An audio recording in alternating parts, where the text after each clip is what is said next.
और जब ऊपर सतलोक में जाकर देखा, वही परमात्मा सिंहासन पर बैठे हैं, सिर पे मुकुट है, ऊपर छतर है, और उसके एक रोमकूप में करोड़ सूर्य मिला दे, करोड़ चंद्रमा मिला दे, ऐसा उनके शरीर की शोभा, इससे भी ज्यादा रोशनी है। तब धर्मदास ने परमात्मा पर विश्वास हुआ कि वही है जो नीचे से ऊपर गया था। तब धर्मदास जी ने पूछा, हे परमात्मा, आपने अपना वो रूप, वो शोभा यहाँ क्यों नहीं शोभा युक्त आए?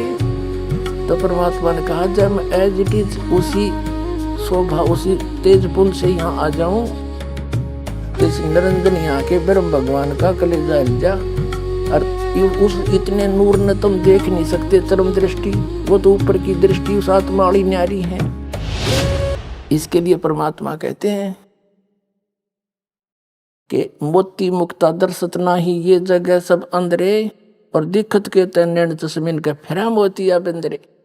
अब देखिएगा ऋग्वेद मंडल नंबर 9, इसके अंदर दिखाते आपको। और ये किसका अनुवाद है? महर्षि दयानंद, इन आर्य समाजियों का, महर्षि दयानंद के अनुयायियों का। प्रकाशक है सर्वदेशी कार्य प्रतिनिधि सभा, महर्षि दयानंद भवन, रामलीला मैदान, नई दिल्ली से छपा है। अनुवाद करता मुद्रक है Prince offset printers, 1510 Pataudi house, Daryaganj, नई दिल्ली से। अब इसको आप क्या दिखाते हैं? ऋग्वेद मंडल नंबर 9 सूक्त नंबर 86 का, ऋग्वेद मंडल नंबर 9 सूक्त 86 का मंत्र 26। इसमें वही प्रमाण जो का त्यों, वही प्रमाण जो कबीर सागर में धर्मदास जी ने बताया आंखों देख के, वो ज्यों का त्यों प्रमाण आपको इन पवित्र वेदों में मिलेगा। देखिएगा ऋग्वेद मंडल नंबर 9 सूक्त 86 का मंत्र 26 है। यहाँ है ये कबीर शब्द, हम इसको कबीर बोल रहे हैं, वह को हम वह बोलते हैं अपने देसी लैंग्वेज में, देसी भाषा में। यज्ञ करने वाले यजमानों के लिए परमात्मा, यज्ञ माने धार्मिक अनुष्ठान करने वाले यजमान माने भक्तों के लिए परमात्मा सब रास्तों को सुगम करता हुआ उनके विघ्नों को, संकटों को मर्दन करता है, नाश करता है, और उनको पवित्र करता हुआ और अपने रूप को सरल करता हुआ वह कांति में परमात्मा देखे। इन्होंने इस कबीर का इन्होंने ऐसे संधि छेद करके अर्थ कर दिया, सर्वज्ञ विद्युत के समान क्रीड़ा करता हुआ। या लिखना था वो कबीर देव वर्णीय पुरुष को प्राप्त होता है। वर्णीय माने अच्छे श्रेष्ठ पुरुष को प्राप्त होता है। अपने आत्मा इन्होंने यहाँ कबीर का अपसर्ग लगा के कवि ही बना दिया, अर्थ कर दिया सर्वज्ञ। देखो ये कबीर अतो, इसका इन्होंने ये संधि छेद कर दिया। इसका अर्थ यहां लिखना था कबीर देव, बुद्धिमता ये थी। जैसे उदाहरण के लिए ये यजुर्वेद है, ये यजुर्वेद है, इसका ऊपर रह लगा है, इसको संधि छेद करेंगे यदि इस रह को यहां लगा सकते हैं, दो अपसर्ग। जहां भी इस यजुर्वेद नामक ग्रंथ की महिमा होगी और वहां केवल यजु भी लिखा हो, तो उसका अंडरस्टूड अनुवादकर्ता ने लिखना पड़ेगा यजुर्वेद, वो बुद्धिमान है अगर ऐसा लिखता है। इसका अर्थ कर दे यजु का, तो जिसकी महिमा बताई जा रही हो तो फिर उसका ज्ञान कैसे होगा? वो क्या चीज है? कोई पुस्तक है या कोई और वस्तु है? देखिएगा ये यजुर्वेद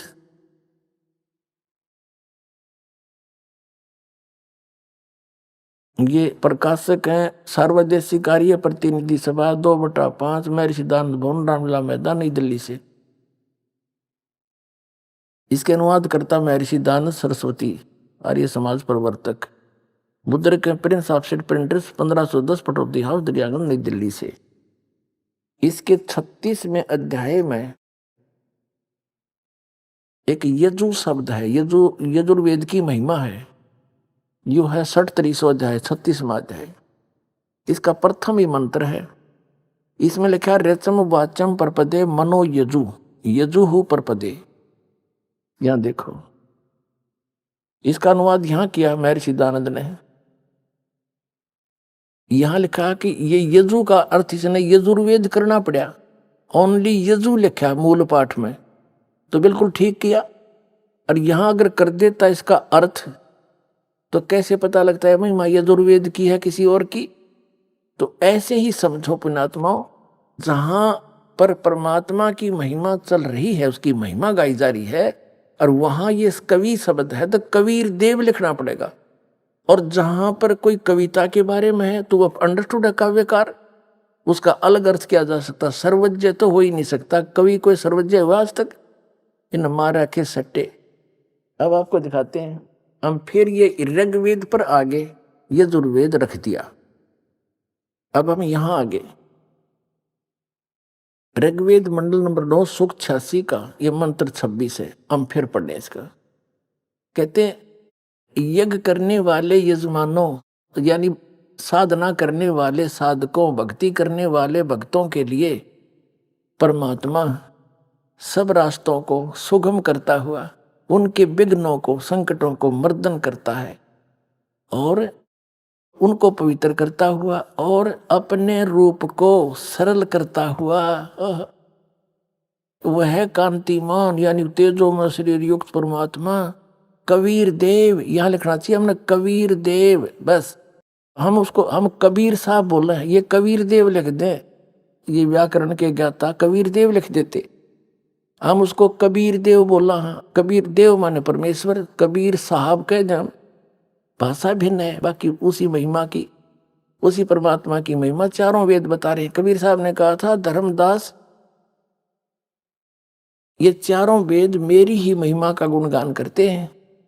वेद मेरा भेद है, मैं ना मिलूं वेदन के माही, और जौन वेद से मैं मिलूं ये वेद जानते नहीं।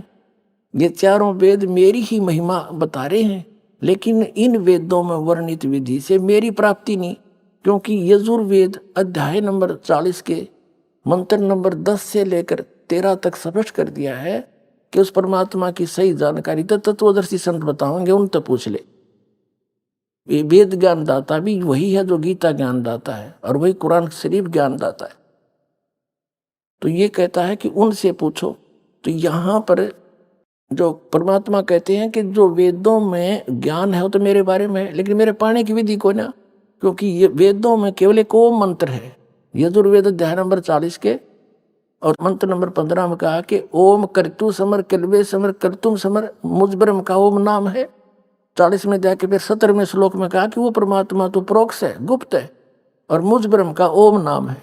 तो वेदों में से इन ऋषियों ने ज्ञान तो था नहीं, तत्वदर्शी संत मिला नहीं, ओम नाम को पूर्ण परमात्मा का मान कर रगड़ा लाना शुरू कर दिया। ये तो काल का जाप है ब्रह्म का, इसे जन्म मरण छूटे नहीं, तो वो परमात्मा नहीं मिल सकता इन वेदों में वर्णित विधि से।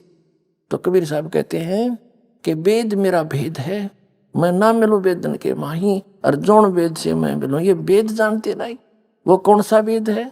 श्रीमद् भगवद गीता अध्याय नंबर 4 के श्लोक नंबर 32 में कहा कि अर्जुन, जो सच्चिदानंद घन ब्रह्म ने यानी परम अक्षर ब्रह्म ने अपने मुख से स्वयं आकर के ज्ञान बोला है वो तत्व ज्ञान है, और उसको मैं नहीं जानता। चौथे अध्याय के 34वें श्लोक में कहा कि उस तत्व ज्ञान को तू तत्वदर्शी संतों के पास जाकर समझ, उनको दंडोत प्रणाम करने से, कपट छोड़कर उसकी सेवा करने से तत्वदर्शी संत तुझे उस परमात्मा का उपदेश करेंगे, परम तत्व का। तो इसलिए कहते हैं गुरु बिन काहुन पाया ज्ञाना, जो थो था भूसड़े मूड किसाना, गुरु बिन वेद पढ़े जो प्राणी, समझ अनुसार रहे अज्ञानी। ये सारे अज्ञानी थे, अभी तक वेद भी पढ़े थे।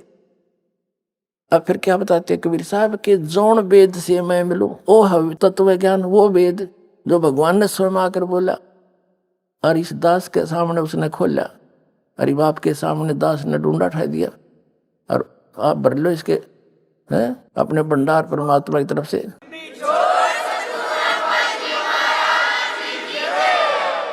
तो यहाँ कहते हैं कबीर साहब कहते हैं वेद मेरा भेद है।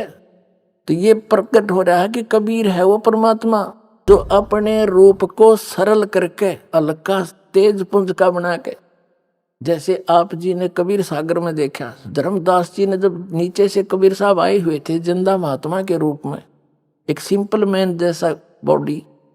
और जब ऊपर सतलोक में जाकर देखा, वही परमात्मा सिंहासन पर बैठे हैं, सिर पे मुकुट है, ऊपर छतर है, और उसके एक रोमकूप में करोड़ सूर्य मिला दे, करोड़ चंद्रमा मिला दे, ऐसा उनके शरीर की शोभा, इससे भी ज्यादा रोशनी है। तब धर्मदास ने परमात्मा पर विश्वास हुआ कि वही है जो नीचे से ऊपर गया था। तब धर्मदास जी ने पूछा, हे परमात्मा, आपने अपना वो रूप, वो शोभा यहाँ क्यों नहीं शोभा युक्त आए? तो परमात्मा ने कहा, जब मैं एज इट इज उसी शोभा, उसी तेज पुंज से यहाँ आ जाऊं, तो इस निरंजन यहाँ के ब्रह्म भगवान का कलेजा हिल जा। और उस इतने नूर ने तुम देख नहीं सकते चरम दृष्टि, वो तो ऊपर की दृष्टि उस आत्मा वाली न्यारी है, उनसे देखा जाता है। इसलिए मैं अपने उस शरीर को सरल करके आया हूं। या अपने उसमें कबीर सागर में प्रमाण देख लिया। और ये वेद बता रहे हैं कि वो परमात्मा अपने रूप को सरल करके, यानी वहां तो घना नूर है उनका, और जब तब यहां आता है अच्छी आत्माओं को मिलता है। देखिएगा ऋग्वेद मंडल नंबर 9 सुख 86 का मंत्र 26 पढ़ रहे हैं हम। ये है वेद ज्ञान है। अपने रूप को सरल करता हुआ वह कांति में परमात्मा कबीर देव, यो कबीर साहब लिखना था ना कबीर देव को, चाहे कबीर परमेश्वर, विद्युत के समान क्रीड़ा करता हुआ, यानी विद्युत जैसी स्पीड इतनी गति से आता है और वर्णीय पुरुष को यानी श्रेष्ठ आत्मा को प्राप्त होता है। और देखो 27 में कमाल कर दिया। ऋग्वेद मंडल नंबर 9 सुख 86 का मंत्र 27 में क्या कहा है? वह प्रकाश पुंज परमात्मा को, जो परमात्मा ध्रुवलोक के और तीसरे पृष्ठ पर विराजमान है, वहां बैठा है वो भगवान, वहां रहता है और वहां से चलकर आता है गति करके। अब और दिखाते हैं ऋग्वेद मंडल नंबर 9 सूक्त 82 का, और ये मंत्र नंबर 1 देखें। इसमें लिखा है कि जो सर्वोत्पादक प्रभु, सबकी उत्पत्ति करने वाला परमात्मा, प्रकाश रूप, सद्गुणों की वर्षा करने वाला और पापों का हरण करने वाला, वह राजेव, राजेव माने राजा के समान, राजा के समान। देख ये 269 पे कदे नकली फिर न कह दे, पृष्ठ बदल गया होगा। और ये 270 पे राजा के नुन पढ़ दिया आपने, राजा के समान दर्शनीय है, देखण में राजा के समान है, सिंहासन पर बैठा है और वह पृथ्वी आदि लोकांतरों के चारों ओर शब्दमान हो रहा है। वह वर्णीय पुरुष को, जो दृढ़ भक्त है, उसको पवित्र करता हुआ प्राप्त होता है। उसको मिलता अच्छी आत्माओं को। जिस प्रकार विद्युत यानी आकाशीय बिजली स्नेह वाले स्थानों को आधार बनाकर प्राप्त होता है। अब आगे बताऊंगा, पहले ये पढ़ लें। अब दूसरा मंत्र ऋग्वेद मंडल नंबर 9 सूक्त 82 का मंत्र 2। हे परमात्मन, वो किस उद्देश्य से आते हैं? उन भक्तों को मिलते हैं उपदेश करने की इच्छा से, आप उनको तत्व ज्ञान बताने की इच्छा से आप महापुरुषों को प्राप्त होते हो। आप अत्यंत गतिशील पदार्थ के समान हमारे आध्यात्मिक यज्ञ को प्राप्त होते हैं, बहुत स्पीड आते हो। और आप सर्वज्ञ नहीं, कबीर देव हैं, आप कबीर परमात्मा हैं। आप कबीर परमात्मा, हो गया स्पष्ट? आप कबीर परमात्मा हैं, शुद्ध स्वरूप हैं, हमारे पापों को दूर करके हे सोम, हे अमर परमात्मा, हमको सुख दे। अपने आत्माओं क्या बताया है कि वो परमात्मा सतलोक में रहता है, उसके तीसरे भाग में, तीसरे पोर्शन में, सबसे ऊपर वाले में, टॉप मोस्ट। गरीबदास साहिब जी ने परमात्मा को देखा, कहा अरस कुर्स पर सवेत गुमट है, जहां सतगुरु का डेरा। अरस के कुर्स पर समेत गुमुज है और सवेत छतर सिर मुकुट विराजे, और देखत ना उस चेहरे नू, गरीबदास ये वक्त जाते। रोगे इस पैरे। कहते हैं जस तत्वदर्शी संत मिला नहीं और यो ज्ञान समझ में आया नहीं तो ये मनुष्य जीवन आपका चला जाएगा। और रोगे इस पैरे ने, इस समय ने याद कर करवाया करोगे। इन नकली संतों से पीछा छुटाओ, इस दास के पास आओ और अपना कल्याण करवाओ। बोलो सतगुरुदेव।